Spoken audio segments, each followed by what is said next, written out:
Bonsoir, c'est Alexandra Brazzaville.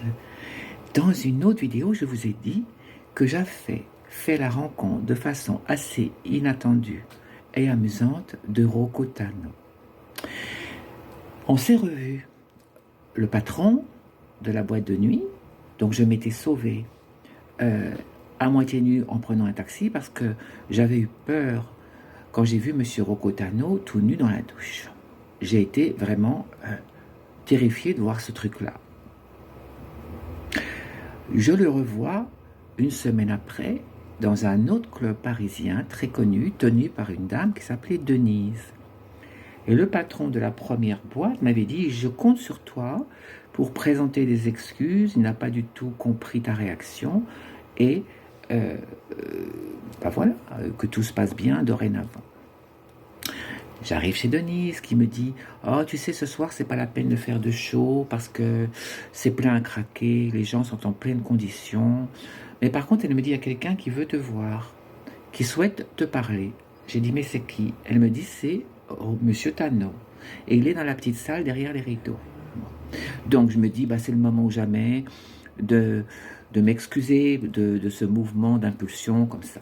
Donc je monte, je me confonds en excuses, je lui dis je suis désolé, j'ai mal réagi, mais c'est que je ne suis pas habitué, vous comprenez. Et lui me regardait en rigolant, m'attrape, me colle contre lui, voilà, m'agrippe dans ses bras, il commence à me mettre les mains sous le corsage, sous la jupe, et puis moi je continue à parler, ça je peux pas m'en empêcher, vous avez bien compris. Je lui dis mais non, mais vous n'avez pas besoin d'une fille comme moi, voyons, vous avez toutes les plus belles filles de la terre, moi je suis un mauvais coup, j'y comprends rien, j'y connais rien, mais non. Et puis là il commence à m'embrasser dans le cou, il rigolait.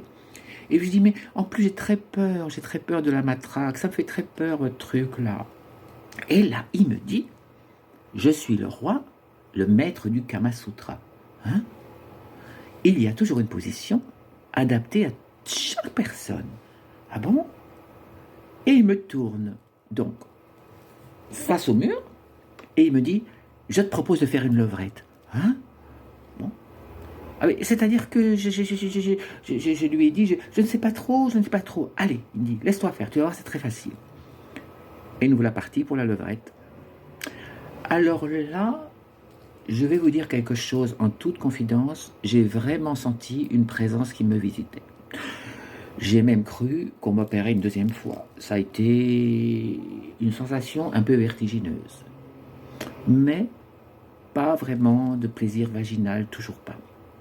Et donc on finalise, tout se passe très bien, un homme plein d'égards, un homme qui a fait tous les préliminaires nécessaires, et à la fin, il me retourne face à lui, il me prend dans ses bras, et puis très tendrement comme ça, il me serre et puis il me dit, tu sais, une fille comme toi, si tu veux prendre du plaisir, il faut que tu le déclenches dans ta tête et que tu aimes ton partenaire, que tu le désires, et tu verras, tout viendra.